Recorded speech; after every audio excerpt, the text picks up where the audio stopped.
របៀបស្ងោរប្រហិតត្រីបែបងាយៗបងប្អូនអាចធ្វើនៅផ្ទះញ៉ាំបានមានរសជាតិឆ្ងាញ់ហើយប្រហិតត្រីរបស់យើងគឺស្វិតល្អអត់ផុយពុកម៉ែបងប្អូនអាចធ្វើតាមវិធីនាងខ្ញុំបានបងប្អូនមើលទៅតាមវីដេអូក៏ដឹងដែរគឺសាច់ត្រីរបស់យើងគឺស្វិតល្អបងប្អូនអាចធ្វើតាមវិធីនាងខ្ញុំយកធ្វើញ៉ាំនៅផ្ទះជុំគ្រួសារអីបានពុកម៉ែបងប្អូនជាដំបូងនាងខ្ញុំមានប្រហិតត្រីចំនួន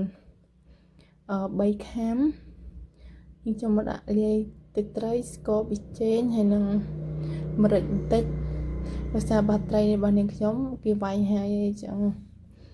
ប៉ុន្តែមកដល់ផ្ទះគឺពាក្យសូវស្វិតទេពុកម៉ែបងប្អូនដោយសារតែយើងប្រញាប់ទិញនៅផ្សារយើងអាចយកប្រហិតត្រីហ្នឹងយកមកបុកបន្ថែមទៀតនាងខ្ញុំធ្វើការបុកនឹងត្បាល់យើងហ្នឹងត្បាល់បុកគ្រឿងយើងពុកម៉ែបងប្អូនអញ្ចឹងទេពុកម៉ែបងប្អូនអត់ចង់ដាក់ទេយើងអាចដាក់ក្នុងទូទឹកកក 4-5 ម៉ោងទៅប្រហិតត្រីយើងស្វិតហើយពុកម៉ែបងប្អូនបន្តមកទៀតនាងខ្ញុំធ្វើការដាក់ដាំទឹកដើម្បីស្ងោរជាមួយស្ពៃកញ្ញាញរបស់យើងស្ពៃកញ្ញាញនេះនាងខ្ញុំមានចំនួនកន្លះគីឡូទិញមកពីផ្សារយើងកាត់វាជាកង់តូចៗដើម្បីយកវាទៅលាងទឹកនាងខ្ញុំមានខ្ទឹមចំនួនបន្តិចដែរទេពុកម៉ែបងប្អូននាងខ្ញុំដាក់រៀងបន្តិចដែរគឺដើម្បីឲ្យវាបង្កើនរសជាតិទឹករបស់នាងខ្ញុំធ្វើការពុះហើយនាងខ្ញុំធ្វើការដាក់ត្រីឆ្លាតទាំងចូលអ្វីដែលបងប្អូនមិនចង់ឲ្យជាប់ស្លាបព្រាគឺយើងយកទៅព្រារបស់យើងនឹងទៅជ្រលក់នឹងទឹកត្រជាក់ដើម្បីយកមកប៊ីជាមួយត្រីឆ្លាតយើងអត់ជាប់ទេពេលនាងខ្ញុំប៊ីហើយនាងខ្ញុំធ្វើការដាក់គ្រឿងចូលមានទឹកត្រីប៊ីចេងស្ករហើយនឹងម្រេចពុកម៉ែបងប្អូន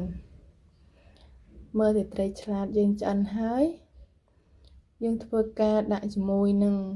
ស្ពៃកញ្ញាញដែលយើងបានលាងទឹក 3-4 ទឹករួចមិញហ្នឹងយើងដាក់ជាបន្តបន្ទាប់មកហើយទៅយើងកូរពីក្រោមឡើងលើដើម្បីឲ្យវាឆ្អិនបានសព្វល្អទឹកត្រីប៊ីចេងស្ករពុកម៉ែបងប្អូនដាក់វល់តាមដែលបងប្អូនធ្វើច្រើនគឺធ្វើតិចចឹងបងប្អូនអាចដាក់ប៊ីចេងក៏បានដែរតាមចំណង់ចំណូលចិត្តគឺមើលទៅតំណងមានតែពុកម៉ែបងប្អូនយើងក្របតែមួយផ្លែតប្រហិតរបស់យើងគឺឆ្អិនហើយបន្លែប្រហិតយើងគឺឆ្អិនល្អពុកម៉ែបងប្អូនជាចុងក្រោយនាងខ្ញុំធ្វើការដាក់ជាមួយនឹងស្លឹកខ្ទឹមដែលនាងខ្ញុំបានហាន់មិញហ្នឹងវីដេអូរបស់នាងខ្ញុំមានតែប៉ុណ្្នឹងទេអរគុណជម្រាបលាពុកម៉ែ